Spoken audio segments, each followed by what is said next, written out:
یہ ہے کہ برونائی پہ اسلامی شریعت کا تو نفاذ ہو رہا ہے، لیکن جس مقصد کے لیے پاکستان حاصل کیا گیا تھا، جو کہ ہمارا ایک نظریاتی ہدف بھی ہمارے پروگرام کا، وہاں پہ اسلامی شریعت کا نفاذ کب ہوگا؟ وہاں پہ توہین رسالت کے مرتکب مجرموں کو کب عدالت کٹہرے پہ کھڑی کرے گی اور ان کو سزائیں ہوں گی؟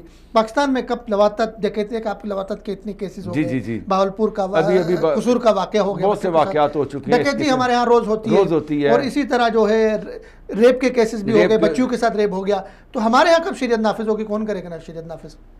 بھی پاکستان کے اندر پہلے تو لا اینڈ آرڈر کا ایک بڑا گمبھیر مسئلہ ہے، شروع سے بنا ہوا ہے. پہلے ہم جس حالات مشکلات میں رہے ہیں ان حالات سے نکلنے کے لیے سب سے بڑا آسان طریقہ تو یہی ہے کہ اسلامی قوانین کا نفاذ ہو، تاکہ یہ جس قسم کے جرم ہو رہے ہیں، ڈکیتیاں ہو رہی ہیں. آپ دیکھا ہے پچھلے دنوں لاہور میں ایک ماڈل وہ کیا تھا، ڈیفنس کے علاقے میں ایک خامد نے اپنی بیوی جو ظلم کیا، ڈانسر تھی وہ ایک آئس کے نشے میں. پاکستان کے اندر اب تو وہ اسکول یونیورسٹیوں میں وزیر داخلہ کہہ چکے ہیں کہ 70% لوگ آئس کے نشے میں مبتلا ہو گئے ہیں.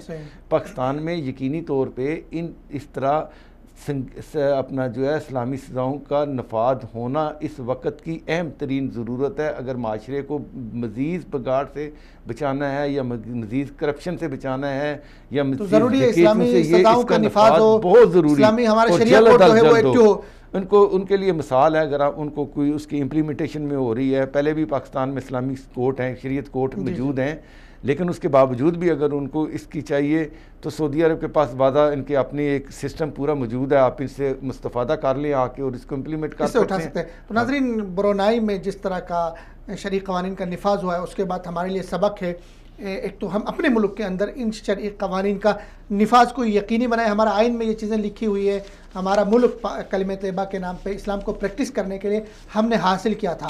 تو ضروری ہے ایک طرف ہم برونائی کو قابل تقریر اپنے لیے سمجھیں اور وہاں سے چیزیں جو وہاں پہ ہوئی ہیں ان کو اپنے ملک میں بڑی بڑی جو سزائیں تو رسالت کیسے، ریپ کیسز کے اوپر، اچھا اس طرح لواطت اور اس طرح کی چیزوں کے اوپر ہم قوانین کو، شرعی قوانین کو اپنے ملک میں امپلیمنٹ کر لیں، یقینی بنائیں. اور اسی طرح ساتھ ساتھ برونائی کے ساتھ اس وقت کھڑا ہونے کا وقت ہے، چونکہ مغربی طاقتیں اس سے ناراض ہو چکی ہے، اقوام متحدہ اس پہ بول رہا ہے. تو ہمارے بہت سارے لوگوں کو، سوشل میڈیا میں موجود دوستوں کو بھی اور بہت سارے لوگوں کو پتہ ہی نہیں ہے کہ وہاں پہ شرعی قوانین کا نفاذ ہوا ہے اور کس طرح دنیا اس کے خلاف پروپیگنڈا کر رہی ہے. تو برونائی کے ساتھ ہمیں کھڑا ہونا ہوگا اس وقت، کیونکہ وہاں پہ اسلام کو پریکٹس کیا جا رہا ہے.